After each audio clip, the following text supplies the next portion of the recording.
Daylight saving time. Soon the whole country might not need to worry about changing clocks twice a year. Two Florida lawmakers pushing a federal bill to keep the sun out later for the whole country. ABC Action News reporter Michael Paluska tonight taking us full circle, tackling the complex issue of time and why moving our clocks forward and backwards might soon become a thing of the past.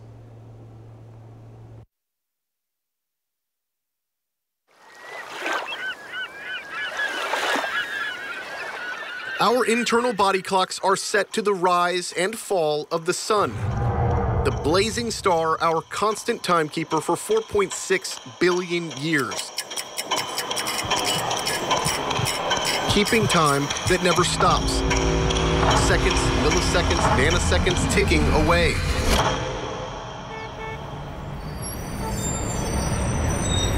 Magically, on the second Sunday of March, we spring the clocks forward. More sun at the end of the day with one sacrifice. You lose sleep and you have trouble going to work, and it affects a lot. 8 months later, the first Sunday of November, we fall back, moving an hour of daylight from the evening to the morning. The hour of sleep lost, repaid. But changing time is just something we do. Many never questioning the age-old practice. I don't really know that I understood why they did it in the first place.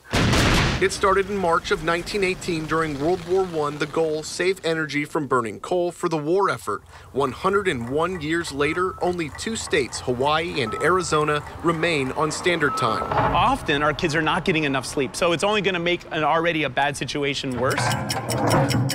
Losing time cuts life expectancy. Pediatric pulmonologist at St. Joseph's Children's Hospital, Dr. John Perpich, wants our clocks to be locked, treating 450 kids from infants to teens for sleep disorders every year, numbers spiking in the spring. If you're not getting enough sleep, if you're overtired, it's very common that these children will have a hard time in terms of focusing, paying attention, and it'll mimic ADHD symptoms. Perpich says it's not only sleep disorders. A University of Michigan study finding heart attacks increased 25% on the Monday after setting clocks ahead in March. Reminding people, if you snooze, you lose. Traffic crashes also go up in March. Studies estimating between 6,000 and 8,000 fatalities each year are caused from sleep-deprived motorists. A vote this summer could change it all. It's a sunshine state. A lot more sunshine makes a difference. U.S. Congressman Vern Buchanan and U.S. Senator Marco Rubio now pushing a federal bill mimicking Florida's law from 2018, the Sunshine Protection Act. Congress failing to approve that law to make daylight saving year-round. Tourism, that extra hour makes a big difference for people accessing the beaches, going to dinner. Getting dark at 5:30 is one thing, but getting dark that extra hour would make a big difference, and that's when our tourists are here.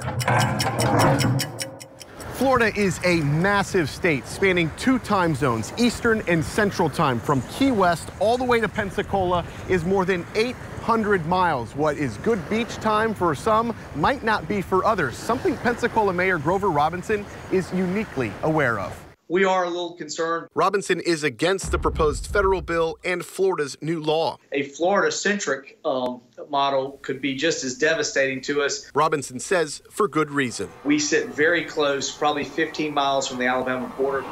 You're not thinking about there's some things that will end up happening. We'll have safety challenges because we'll have students going to school in the dark. The Pensacola mayor says kids waiting for the school bus in pitch black is a safety concern, not to mention juggling different time zones for business and travel. We're not talking about them making any more sunlight. The question now, is Florida time the more important time? Would you want just one time and never change? Barbara and Ronald Otto live in Chicago. On the winter solstice, the shortest day of the year, there's 9 hours of daylight. Compare that to 15 hours in the summer. On the equator, no matter the season, 12 hours of daylight is all you get. For the Ottos, locking the clock won't give them more sun. They'll have to keep traveling south. I just want it light in the morning, light at night, like here in Florida. In Tampa, Michael Paluska, ABC Action News. And here's the latest tonight. Florida lawmakers, they do expect a vote on permanent daylight saving time sometime this summer. We'll keep you updated.